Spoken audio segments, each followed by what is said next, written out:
Hey guys, my name is Sheena. This is my channel, Let the Sun Shine.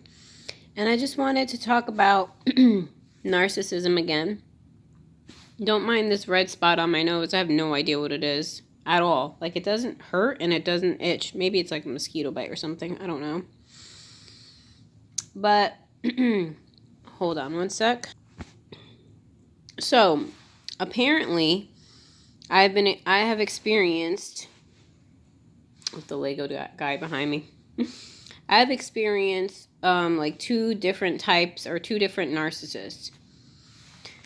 And the reason I say apparently is because I was never sure. I didn't know much about narcissism until my friend Karen started enlightening me about it. And I was just like, no way. Like, no way. I'm like, I'm not a victim. Like, I mean, nobody has been like abusing me or something. Like, no way. It just was strange to think that. But, and I still kind of can't believe it in a way. It's kind of sad. But maybe I have experienced more narcissists too, but the two narcissists that I've experienced, they're different. So the one, as a mother, was more, excuse me, I just ate and I got some in my teeth, was more controlling. I used to just think she was a perfectionist. Yeah, like I used to just think she's a perfectionist. That's why she acts like that. Like that's why she's super critical and controlling.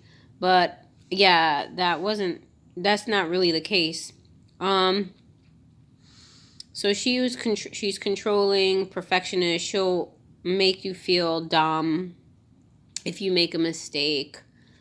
She just talks down to you. She cuts you up talking to other people. Now this covert narcissist that I've been experiencing was not controlling of my time. Did not like try to boss me around and tell me what to do per se, like in an overt way.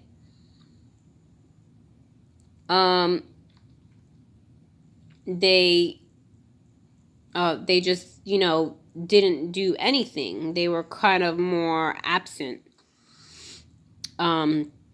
And I remember in the beginning, he actually made this statement, because in the beginning, I was more wanting his time and attention, like, oh, you need to do stuff with us. We need to have a family day, all this nonsense, which I don't, and around the 9th, 10th year, I didn't care about anymore.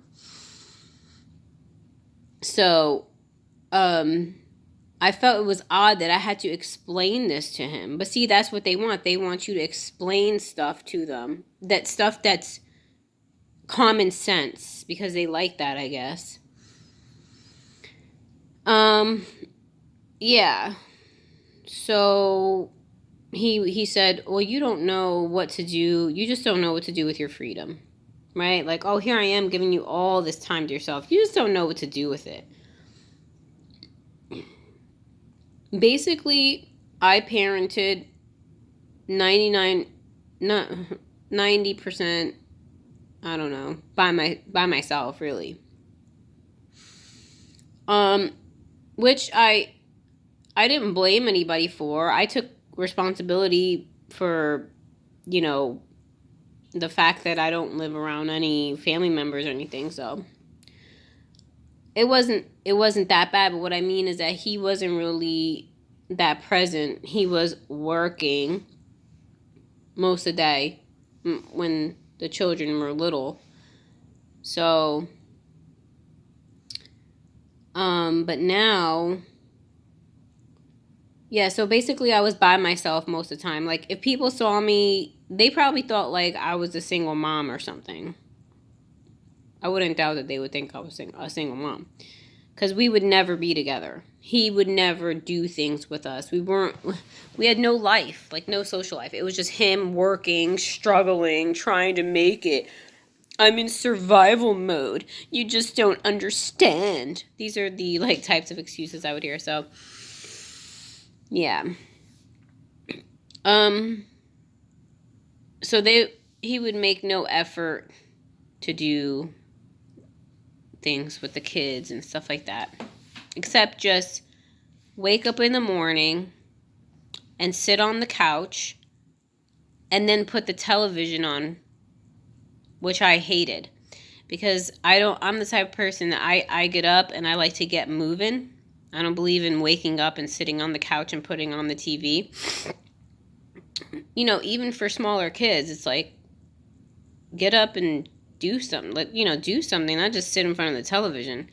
But that's what he would do, and it bothered me so much. But I would just wait till he left.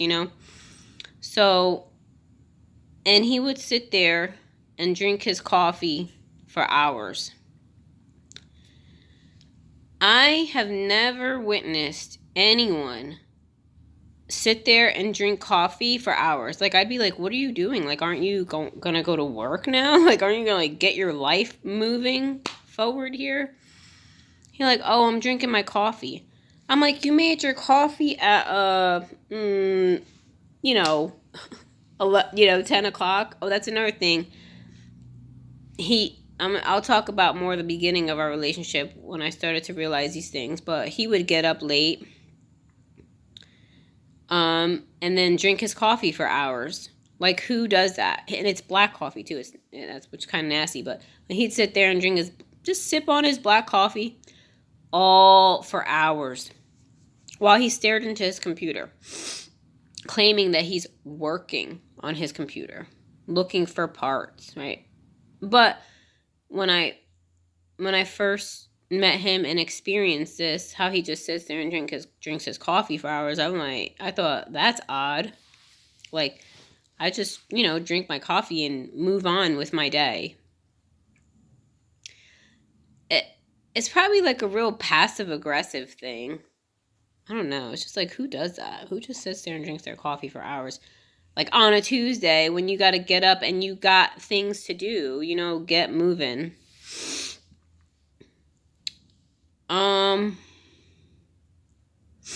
Yeah.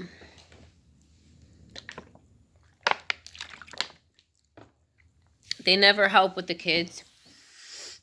They just sit there and sip their coffee and look into their computer as you do everything.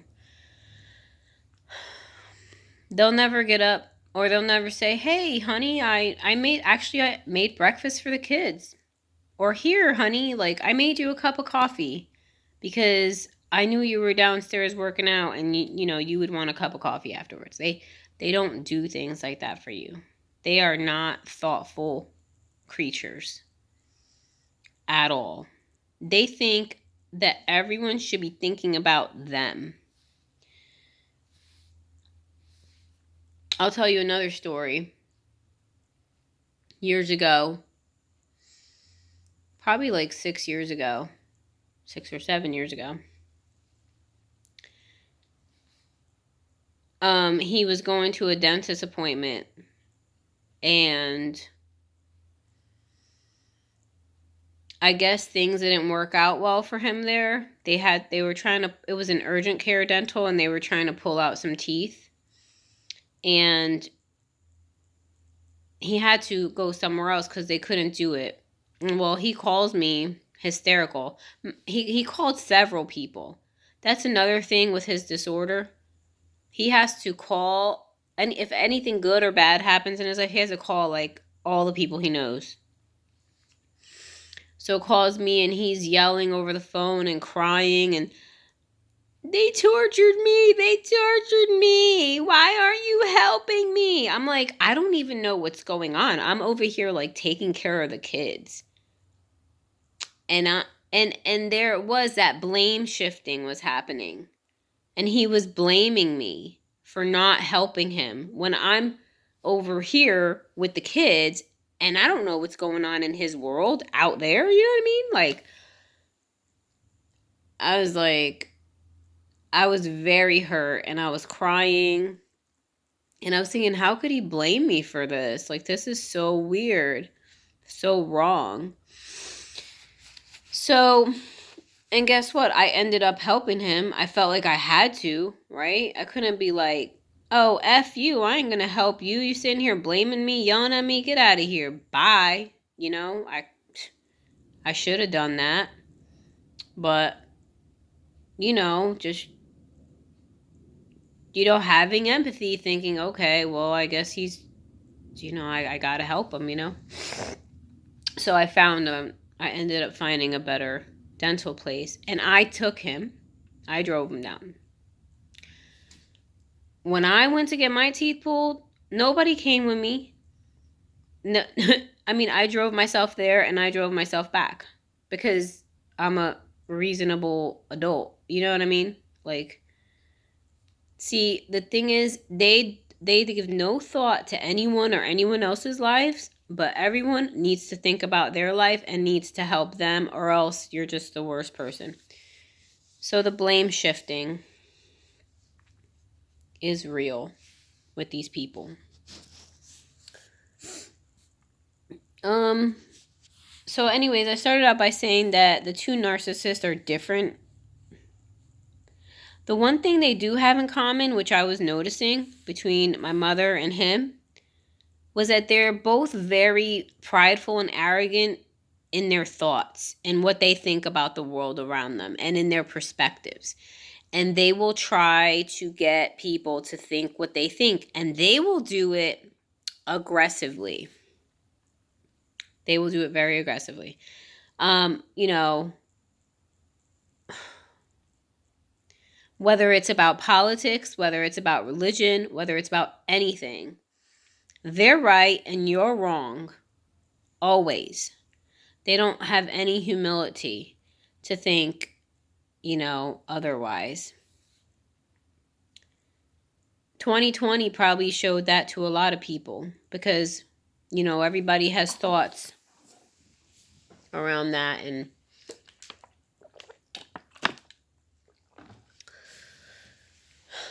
but, you know, he was telling people about, you know, the whole thing, and he might have had some things right. You know what I mean? And it's not that they're wrong in everything they say, but in the way that they go about it, they're wrong. And when you have a right message, but a wrong presentation, you're just wrong. Nobody wants to listen to you. When you disrespect people, they don't want to hear one word you have to say. So, and he had done that to his own family members, disrespected them because their thoughts on 2020 and 2021 and all this were different than his, and they don't want nothing to do with him because he pushed it too far. So, and they don't really care about people anyway. They'll pretend to care about people, like, oh, I gotta tell everybody to stay away from this shot and everything like that. And but then in the next sentence they'll be like, oh, well, if they get it, I don't care. I hope, you know, I don't care if they die anyway. It's like, what? You just said you cared about these people so much that you want to warn them, but then you don't care if they die. That makes absolutely no sense whatsoever. You're just being selfish and you want everybody to think what you think is what it is, you know? And if they don't, then they're the worst people. All right, I'm going to wrap this video up. Take care, everyone.